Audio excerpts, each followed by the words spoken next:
Bonjour à tous. Une fois de plus, effectivement, je suis revenue au sein du réseau Art Nouveau et de ses colloques, manifestations.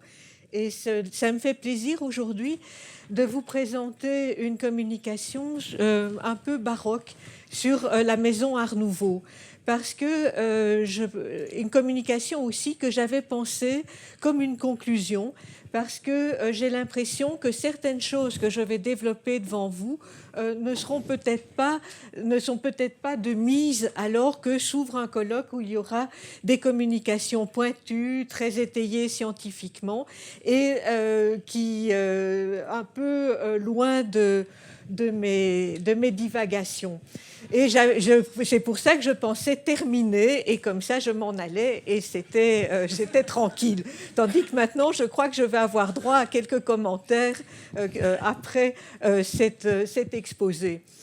Alors j'ai choisi de vous parler de la maison Art Nouveau parce que je crois que c'est vraiment dans la maison, dans l'habitation individuelle que l'Art Nouveau s'est le plus amplement et le mieux exprimé.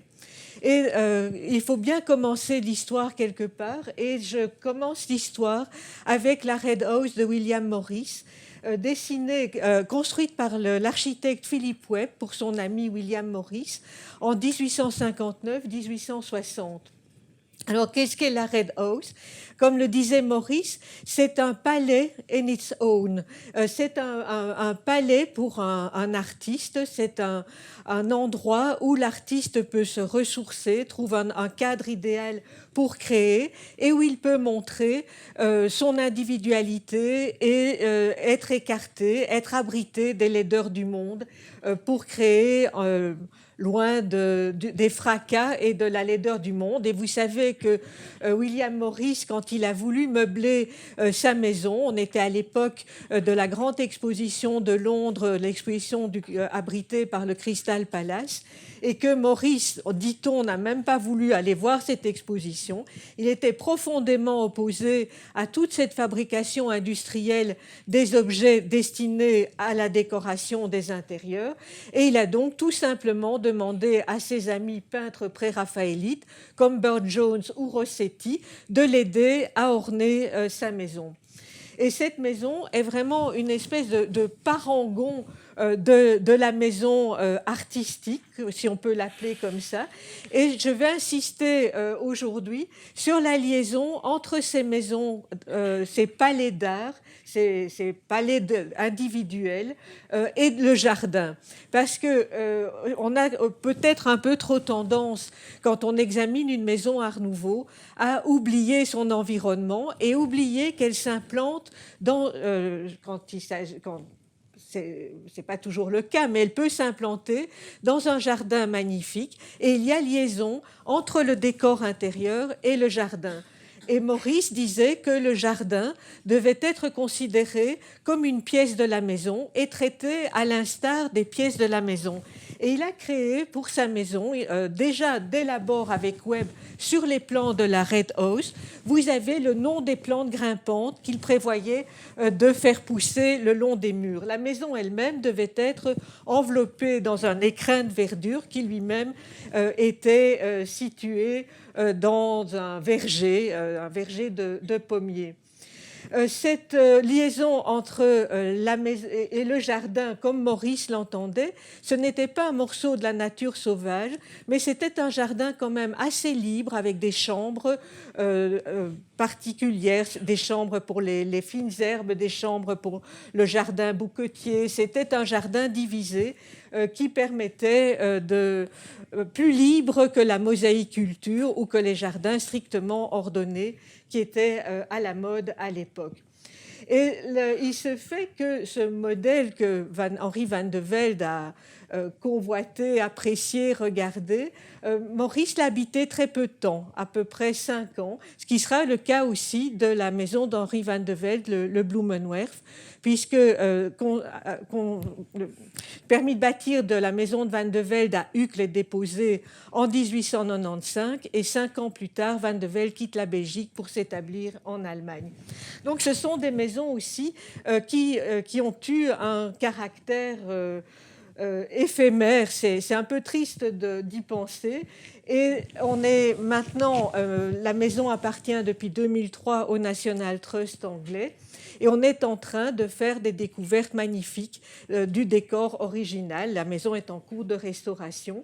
Et il faut aussi ajouter que les dames de la maison, Jane Morris et plus tard étaient partie prenante, puisqu'elle a brodé par exemple des tentures avec des motifs de fleurs qui rappelaient la végétation du jardin. Donc déjà, dès l'intérieur du bâtiment, la présence de la nature était voulue par le créateur. Vous avez ici donc la transposition, pas une transposition, mais vous avez une version belge de ce palais personnel qu'est le Blumenwerf d'Henri van de Velde, avec une photo qui vous montre Maria VII entourée de 2 plates-bandes fleuries, une végétation assez libre, foisonnante. Et Van de Velde raconte qu'à la fin d'une journée de travail, puisque les Van de Velde, comme sa femme, avaient leurs ateliers dans la maison, ils aimaient jardiner et se détendre en jardinant à la fin de la journée. Van de Velde indique aussi dans ses mémoires que sa femme se plongeait dans les catalogues Vilmorin de l'époque pour choisir les fleurs qu'elle allait planter. Et c'est un jardin, je pense, à l'anglaise. Maria VII connaissait bien l'Angleterre au moment où elle rencontre Henri van de Velde, et elle s'est certainement inspirée des jardins anglais de l'époque pour obtenir ce foisonnement de végétation. Et vous voyez que l'amour du jardin et la préoccupation du jardin est aussi importante pour la créativité des possesseurs de ces maisons. Vous avez à gauche un dessin de Maria VII qui avait appris le dessin d'ornement, et à droite un dessin de Henri van de Velde de végétaux. Il ne faut pas oublier non plus que parmi les premiers papiers peints créés par Van de Velde, l'un s'appelait Dahlia et l'autre Ancolie. Donc à nouveau, cette importance du cadre naturel autour de la maison. Alors, dans mon plaidoyer pour étudier ou pour voir la maison dans son cadre original, nous avons pu visiter dans le cadre du réseau la Casa Vicens de Gaudí à Barcelone. Et c'est une maison, la première maison particulière de Gaudí à Barcelone. Elle vient d'être restaurée, elle est maintenant ouverte au public. Et j'étais assez triste en visitant la maison, qui est une pure merveille, de voir à quel point elle était enserrée par des immeubles modernes, et qu'on avait perdu au fil du temps et des propriétaires une grande partie du jardin. Donc vous devez penser à Gaudí, qui crée cette maison sur un terrain avec vue sur la montagne à l'arrière et vue sur la mer à l'avant. Et tout d'un coup, la maison offrait des vues sur ce jardin qui était planté de toutes sortes d'espèces. Il y avait également un verger comme dans la Red House. Et au fur et à mesure des ventes, le terrain s'est rétréci et on a perdu cet enclos vert de la Casa Vicens, et c'est profondément regrettable. Mais je pense qu'à une époque, on était déjà tellement content de pouvoir préserver les maisons, l'architecture, qu'on s'est peu préoccupé de l'écrin de ces architectures pour protéger les terrains qui les environnaient. Et vous avez ici une photo à droite qui vous montre la fameuse grille avec les feuilles de Chaimerops, les feuilles de palmier, qui a maintenant été réintégrée dans le mur du jardin transformé. Vous voyez la luxuriance, outre le palmier qui a servi de modèle pour l'ornement des grilles, la luxuriance de ce jardin. Autre exemple que je dois à la célérité de Valérie Thomas, la Villa Majorelle qui sera bientôt ouverte au public en février prochain. La Villa Majorelle, elle aussi, était construite dans un grand jardin qui a été amputé au fur et à mesure du temps. Et je pense que c'est très dommage quand on voit cette belle photo de la villa implantée dans un jardin qui permet le recul, mais aussi le fait que depuis la maison, on avait une vue sur le jardin et que constamment le regard passait du dedans au dehors. Et cette dimension dedans-dehors est extrêmement importante pour la maison Art Nouveau.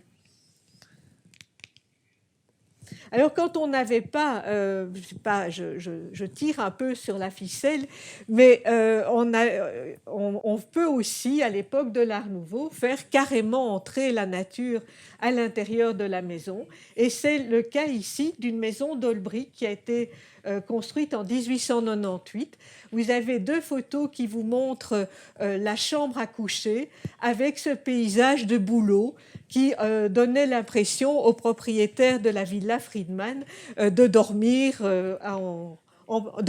en plein air dans une forêt. Et Olbrich, dans une espèce de délire ornemental, ajoute même autour des fenêtres une figure d'ange du sommeil dont les ailes viennent encadrer la fenêtre qui donne sur le parc à l'extérieur. Vous voyez que, et pourtant la villa Friedman a été construite dans un paysage magnifique, mais on éprouve quand même le besoin de faire entrer de manière très naturaliste la nature dans la végétation dans la maison. Autre exemple de cette arrivée, de cette insertion de la nature dans le décor, c'est ici une salle de billard dessinée par Serrurier-Bovy. Serrurier n'a pas construit le château de la Chapelle en Serval, il l'a aménagé. Et il a aussi, avec l'aide d'un de ses dessinateurs qui s'appelait Jacobi, créé tout un univers, un faux bois dans la maison, et le vitrail au-dessus de la cheminée vous montre des troncs de bouleau. Donc là, on a aussi cette virtuosité et ce plaisir de s'offrir, de figer le monde naturel à l'intérieur de sa demeure. Et dans les détails que j'aime beaucoup de cet aménagement de Serrurier, vous voyez par exemple sur le sol un tapis avec un motif de feuilles tombées.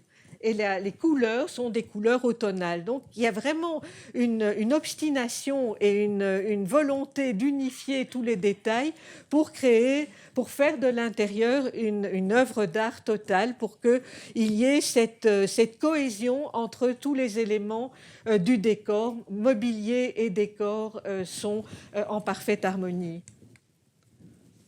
Alors, quand on étudie la maison Art Nouveau, on peut l'étudier évidemment de manière très scientifique, les stratigraphies, les relevés, les études, mais on ne peut pas se passer, je pense, de la littérature de l'époque, parce que c'est elle qui va à la fois pour obtenir des renseignements précis, mais aussi pour obtenir une ambiance, pour essayer de sentir comment la personne qui avait commandé ou qui vivait dans une maison Art Nouveau, dans quelle atmosphère elle vivait.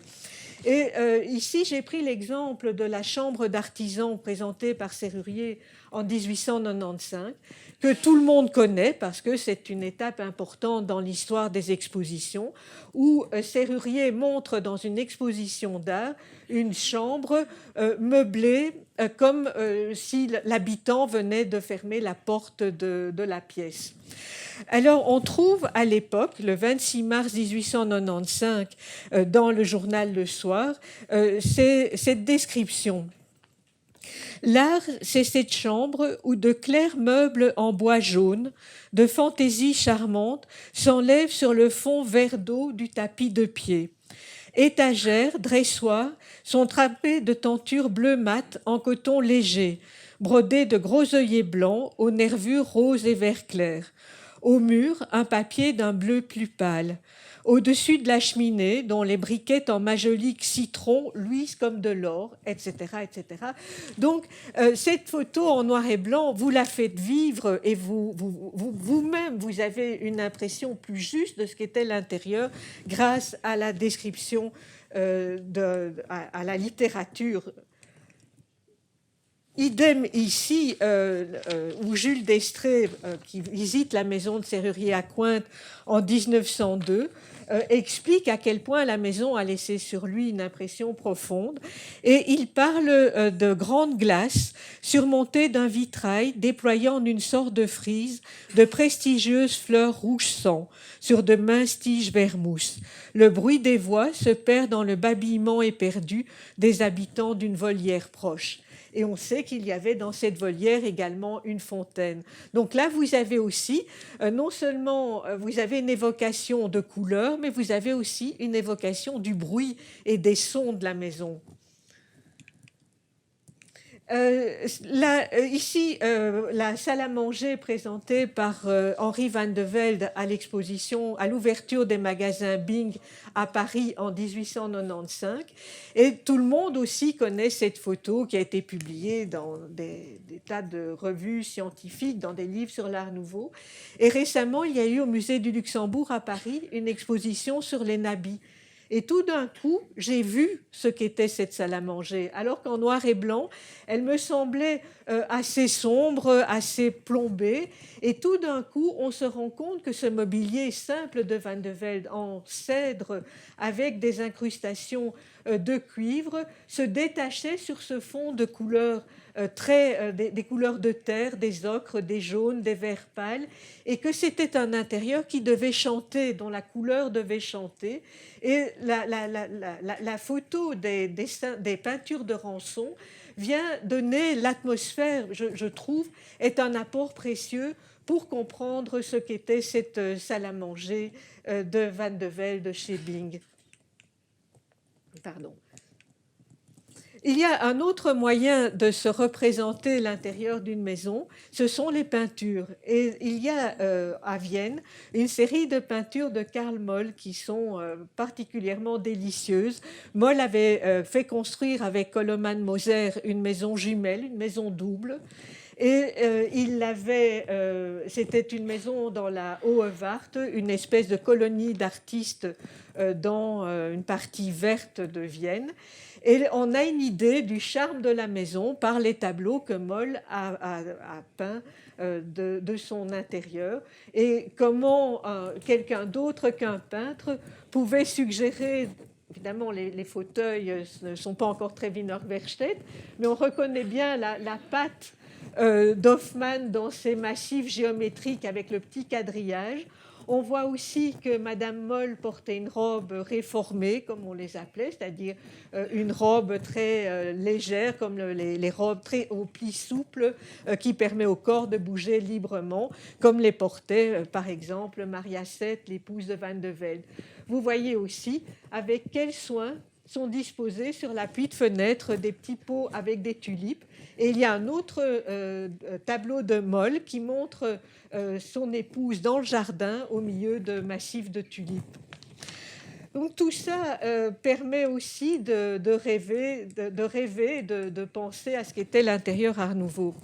Alors, dans un côté un peu plus caricatural, on raconte beaucoup, par exemple à l'hôtel Tassel, on parle de la transparence et de la circulation de la lumière dans les bâtiments de Horta. Quand vous voyez cette photo de l'hôtel Tassel, du salon de Tassel, on se rend compte que cette fameuse transparence entre le grand palier, le palier du bel étage, le jardin d'hiver et la maison, et le salon, est sérieusement compromise par les voilages. Et en plus, quand on dit Horta laisse à nu, ce qui est vrai, les structures métalliques, et qu'il est le premier à le faire dans une maison pour un bourgeois, vous voyez que ces fameuses structures métalliques sont sérieusement dissimulées par des textiles. Ce sont des textiles anglais à ce moment-là.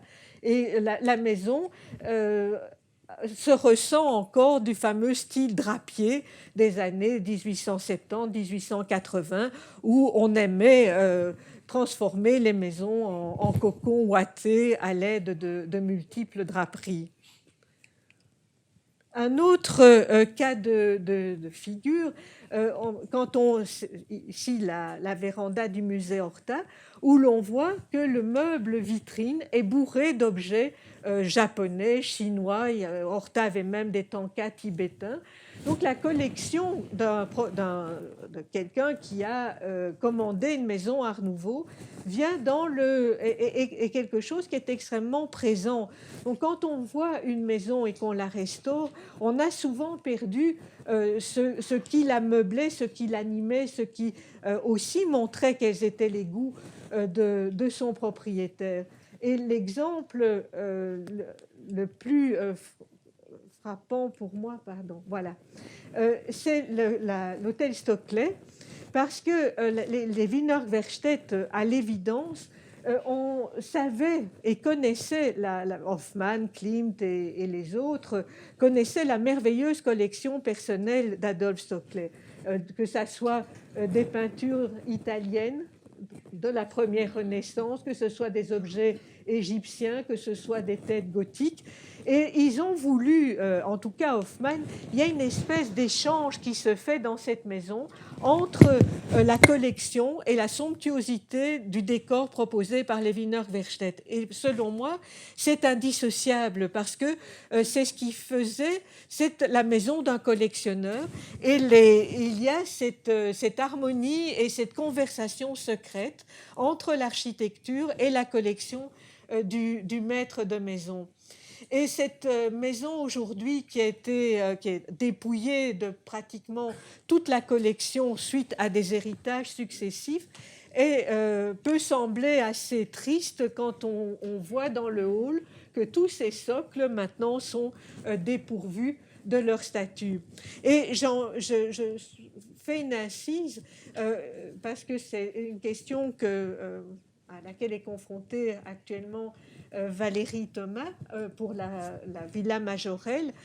Un collectionneur peut se permettre de mélanger de l'ivoire, de la pierre, les matériaux les plus divers dans sa maison. Il est responsable de leur conservation. Maintenant, si vous transformez une maison en maison musée et que vous voulez remettre dans cette maison des objets fragiles, il y a bien sûr le problème du public qui peut toucher à tout, mais surtout les conditions de conservation sont dans une maison Art Nouveau sont rarement appropriées pour des objets d'art que l'on collectionne. Donc, qu'est-ce qu'on peut faire aujourd'hui pour faire revivre un décor Art Nouveau? Jusqu'où peut-on aller dans les modifications techniques pour mettre des objets à l'intérieur de ces maisons? Et je ne vous parle même pas, je ne cite même pas le cas de ces maisons qui sont ouvertes au public et où il faut mettre des détecteurs d'alarme incendie, alarme vol, et vraiment on contrevient à l'atmosphère de ces maisons en câblant à tout va et en essayant d'installer des systèmes de conditionnement d'air performants.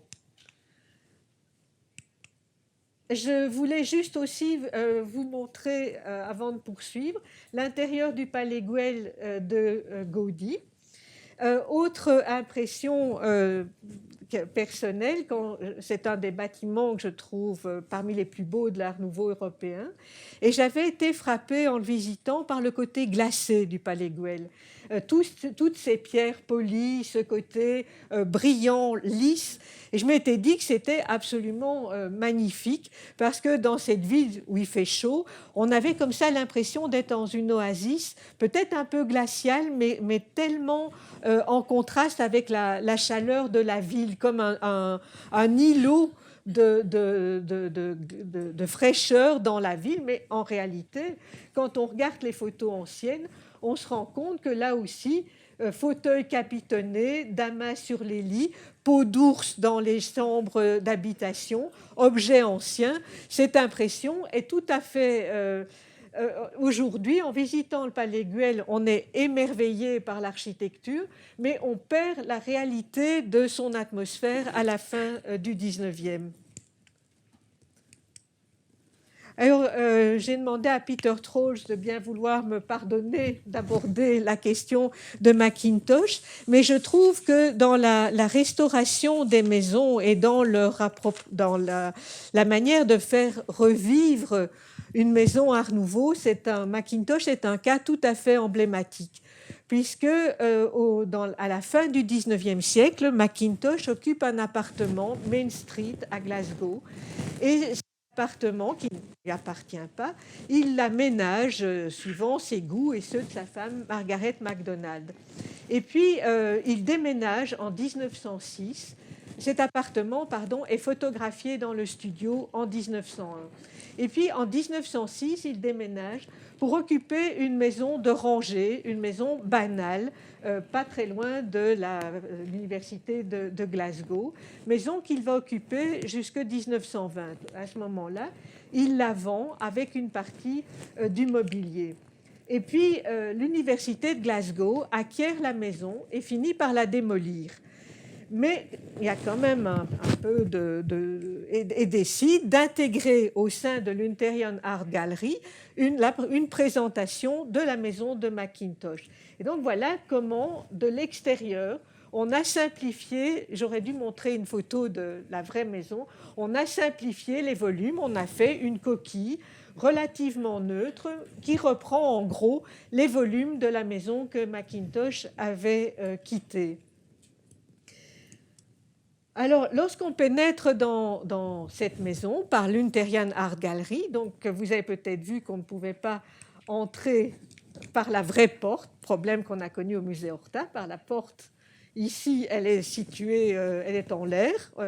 On doit entrer par la galerie et puis faire le tour pour entrer dans le hall de la maison de Mackintosh. On entre et on se trouve devant ce décor qui est la quintessence, qui est une merveille. C'est vraiment un éblouissement complet.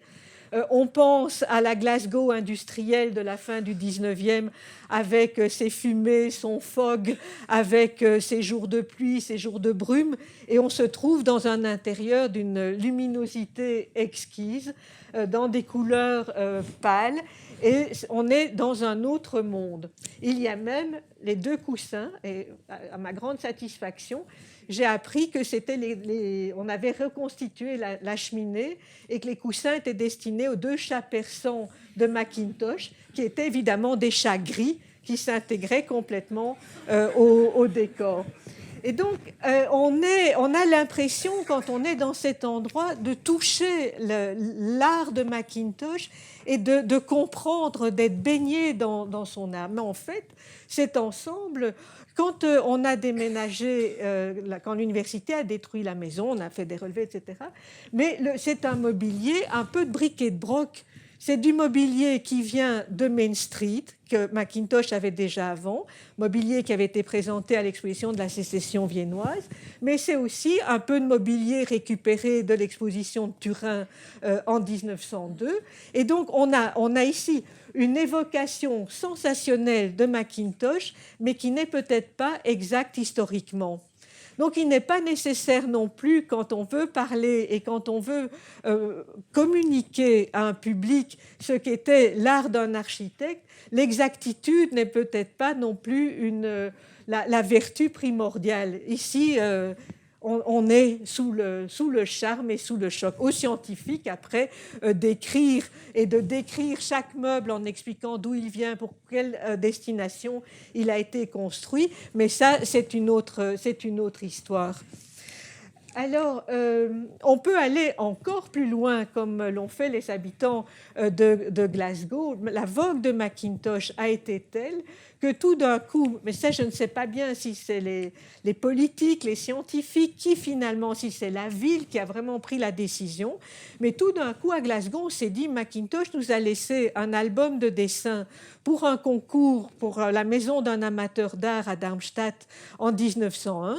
Ces dessins ont été publiés chez Alexander Koch en 1902 et on s'est cru autorisé, je crois que c'est en 89, je ne me souviens plus exactement, à construire à partir de ces dessins du Mackintosh. On a refait, on a construit de toutes pièces une maison à partir de dessins de Mackintosh. Voilà l'extérieur. Et voilà les dessins. À gauche, le dessin de la salle à manger, qui est d'ailleurs dans des tons et une atmosphère assez proche de celle de la maison personnelle de Mackintosh. Et vous avez à droite l'ensemble reconstitué, pas reconstitué, plutôt le dessin appliqué avec ces motifs de rose stylisés qui apparaissent derrière ces chaises. Et je terminerai par ces deux photos, celle de gauche que je dois aussi à la gentillesse de Valérie Thomas, qui est la salle à manger de la maison Masson, qui est une salle à manger qui a été déplacée de l'Yverdun elle a été placée au sein du musée de l'école de Nancy. On a là aussi l'impression de quelque chose de tout à fait complet, homogène, exact. Et pourtant, il y a deux choses que je voudrais souligner. C'est qu'on a dû un peu raboter la salle à manger pour qu'elle trouve sa place au musée de l'école de Nancy. Et on n'entre pas dans la salle à manger. Donc, c'est comme une period rooms. On contemple de l'extérieur la salle à manger. Avec à droite, je ne fais pas de commentaire de valeur, je veux simplement expliquer, la salle à manger du musée Horta dans laquelle on pénètre. On est à l'intérieur et on est donc enveloppé par l'architecture de Horta et l'atmosphère de la salle à manger. Mais cette salle à manger qui a l'air, elle aussi, tout à fait intacte, si on investigue un peu, bien, vous saurez, si vous lisez, que le lustre a été reconstitué complètement par l'architecte Barbara van der Rohe à partir de photos. Donc là aussi, on a, pour donner une impression, pour revenir à une forme d'authenticité, on a reconstitué un lustre à partir de photographies. Et je voudrais terminer sur quelque chose qui m'est cher, parce que Mario Praz, dans son histoire de la décoration intérieure, dit que la maison est l'expression du moi et que c'est dans la maison que l'individualité s'exprime le mieux et que la décoration d'une maison, son mobilier, c'est l'extension du moi. Il parle aussi de la maison comme la carapace que l'individu revêt, la belle carapace qu'il se construit. Mais Mario Praz insiste aussi sur ce qu'il appelle la Stimmung, qui est le mot allemand. Je pense qu'on peut traduire par l'ambiance, par l'atmosphère. Excusez-moi. Et pour moi, quand on restaure une maison Art Nouveau, un intérieur Art Nouveau, au-delà de tout ce qu'on peut rassembler comme documentation, comme travail scientifique, il faut essayer de retrouver cette Stimmung, cet air du temps, cet aspect impalpable que peut avoir un intérieur.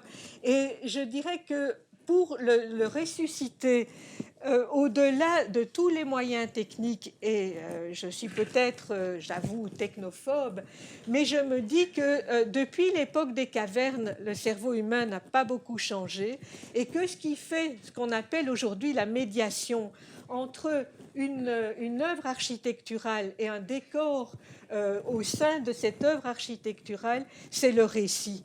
C'est le roman qu'on peut faire. Et je n'hésite pas à dire roman, c'est l'histoire qu'on peut raconter autour d'un intérieur. Et cette histoire, elle passe par le verbe, elle passe par la parole.